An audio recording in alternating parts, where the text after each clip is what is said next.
ওদেরকে ডাকাইলাম, তোমরা রোজা রাখছো? কি খেয়েছো? বলে হুজুর আমাদেরকে তো ভোর রাত্রে খানা দিতে পারে না বাবুর্চিরা, আমরা টোস্ট খাইছি। কেউ বলে আমরা বিস্কিট ডিব্বায় মুড়ি ছিল মুড়ি খেয়েছি। এই মাদ্রাসায় ছোট ছোট বাচ্চাগুলো সোমবার দিন বৃহস্পতিবার দিন রোজা রাখে। আমি নিজে সোমবার দিন রোজা কোনোদিন বলি না ছাত্ররে তোমরা রাখো।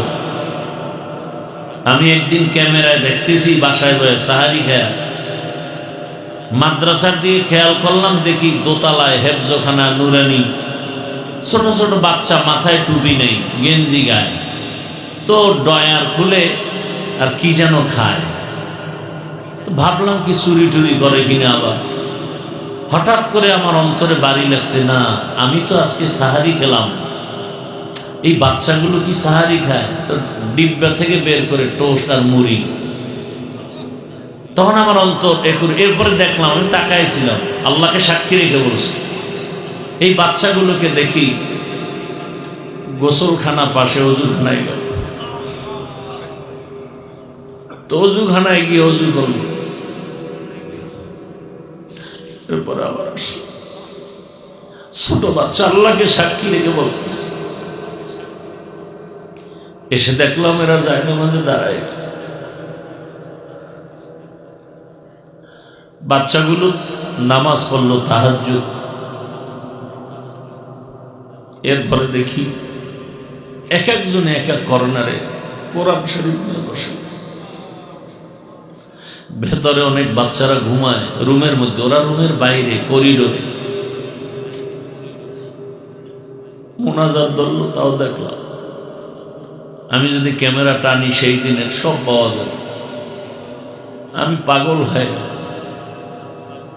যে আমি একটু দৌড় দিয়ে মাদ্রাসায় যাই, কিন্তু রাত গভীর, একা একা আসতে পারি না। ঘুম থেকে উঠে ফজরের পরে মাদ্রাসায় এসে হুজুরদের বললাম দোতলায় বাচ্চাগুলোদেরকে ডাক দেন, ওরা রাত্রে আসলে কি রোজা রাখে নাকি। পরে খবর নিয়ে দেখা গেল হ্যাঁ 20-30 জন বাচ্চা ওরা রোজা রাখছে।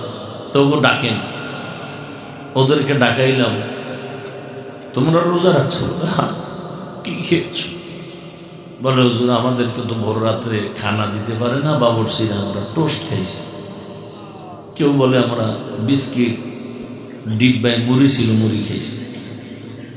বহু আগের কথা। আমি বললাম হুজুরদেরকে, ওদেরকে কি সাহারি দেওয়া যায় না? বলে কিভাবে দিবে, 3 বেলা পাক করে বাবুর্চির সুযোগ নেই।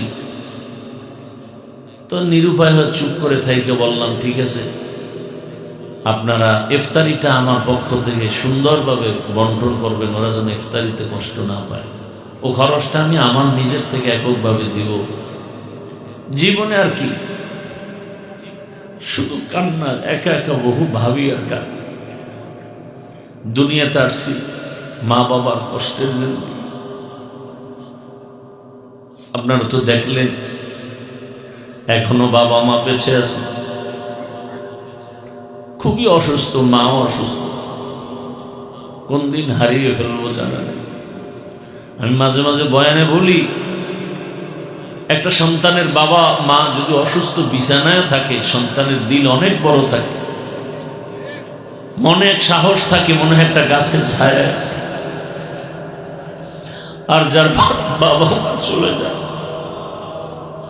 সে যত টাকাওয়ালা হোক, ক্ষমতাবান হোক, কোনো একটা সময় একা একা ভাবে যে আমার তো আসলে কেউ নেই, আমাকে দোয়া করার মতো কেউ নেই। মা বাবা তো দোয়া করে, রাত যতই হোক টেলিফোন করে, বাবা ঘুমাও নেই, খানা খেয়েছো কখন, শরীরের কি হালাত, এই খবরটা মা ছাড়া বাবা ছাড়া কেউ নেয় না দুনিয়ায়। বড় কষ্টের জন্য ওর পেরেশানি জায়গা। কি করব, মানুষের কাছে চাইতেও বড় লজ্জা পাই।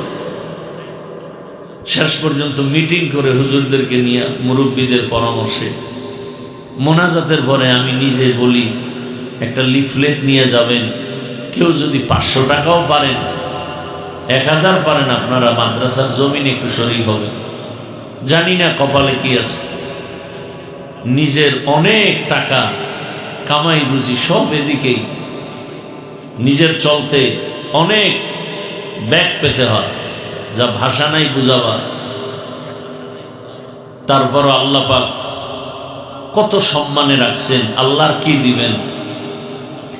আল্লাহ পাক এত ইজ্জত দিয়ে রাখছেন, আপনাদের দোয়াই আমার সম্বল। আজকে এই এলাকায় যখন আসছি রাস্তাও ছিল না বলতে গেলে, আজ আল্লাহর শুকর একটা শহরের পরিবেশ তৈরি হয়েছে।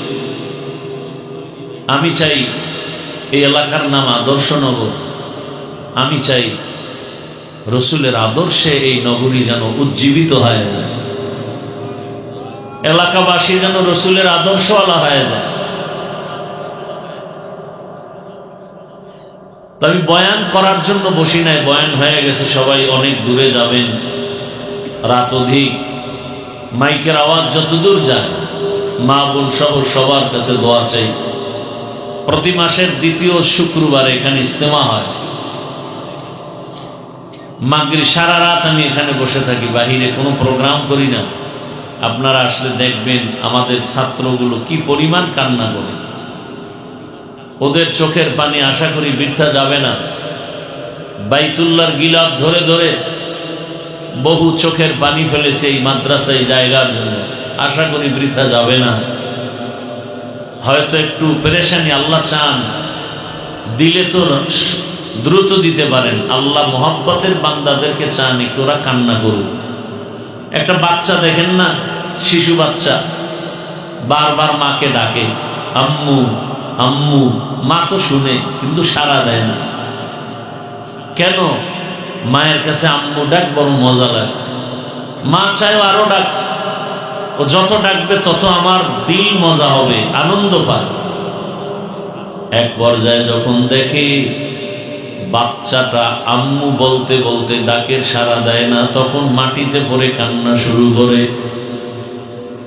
চোখের পানি যখন ফেলা শুরু করে, তখন ওই মায়ের কলিজার মধ্যে মায়ার আগুন জ্বলে উঠে।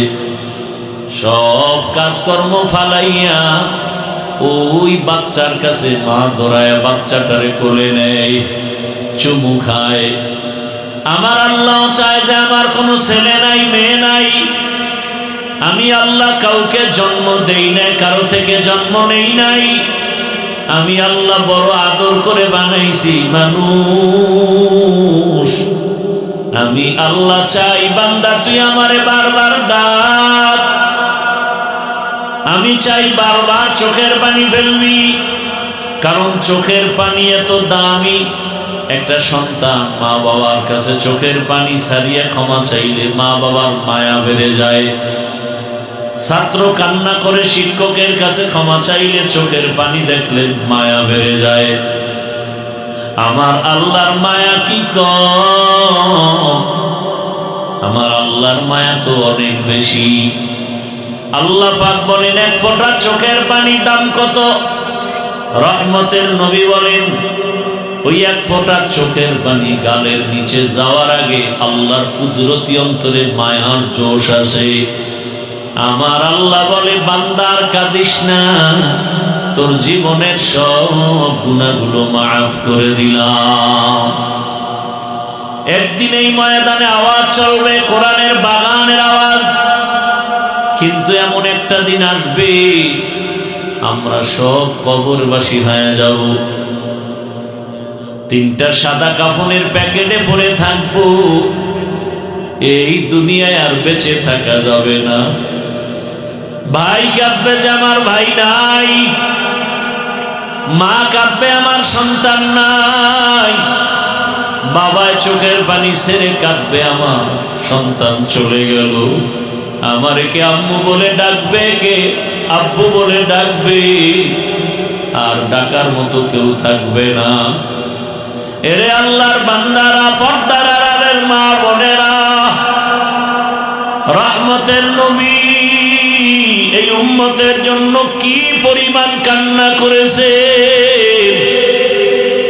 আজ নবী নাই, ওই নবীর দিনের আমানত আমাদের হাতে। এই কষ্ট করি আমি যদি শুধু ওয়াজ মাহফিল করি, আর চুপচাপ ঘরে এসে ঘুমাই, 5 ওয়াক্ত নামাজ পড়ি, আর আমার কিছুই তো করার দরকার হয় না। আমি আরো বাড়ি করতে পারি, আরো গাড়ি করতে পারি, কিন্তু না। এই মাদ্রাসা যখন হয় ভাড়া ঘরে, গ্যাস নাই, বাবুর্চি নাই, 2 বছর 9 থেকে 12 জন শিক্ষক, 3 বেলা বাসায় খাওয়াইতাম পাক করে। এভাবে কষ্ট করে করে করে করে এই পর্যন্ত এমন অবস্থা। শুরু থেকে আল্লাহর শুকর, ওস্তাদদের বেতনও বাকি ছিল না, কিন্তু এই জমিন নেওয়ার পেরেশানির কারণে আজকে প্রায় 3-4 মাস ওস্তাদদের বেতন পর্যন্ত বাকি হয়ে গেছে। 1 মাসও বাকি ছিল না সে 11 সাল থেকে। অনেক কষ্ট করেছে, কিন্তু এই 2-3 মাস বাকি। এরপর আসাতেজায়ে কেরাম মেহনত কম করে না। মাগরিবের নামাজের আগে ছাত্রদের কান্না দোয়া, আবার গভীর রাতে তাহাজ্জুদে ছাত্রদের কান্নার আওয়াজ, চোখের পানি আর জিকির চলে। এরে আল্লাহর বান্দারা, আপনাদের কাছে শুধু দোয়া চাই, কিছুই চাই না। দোয়া থাকলে আল্লাহ যদি কবুল করেন সব রাস্তা ওপেন হয়ে যাবে। এরে পর্দার আড়ালের আম্মা জান, আল্লাহর কাছে দোয়া করবেন। আপনারা তো ভাগ্যবতী নারী। আজকে এখানে 11টা সন্তানের মাথায় পাগড়ি দেওয়া হলো হাফেজে কোরআন। আলহামদুলিল্লাহ। ওলামায়ে কেরাম কিন্তু এটাই চায়, এটাই জিন্দেগির কষ্টের ফসল, ঘামের ফল।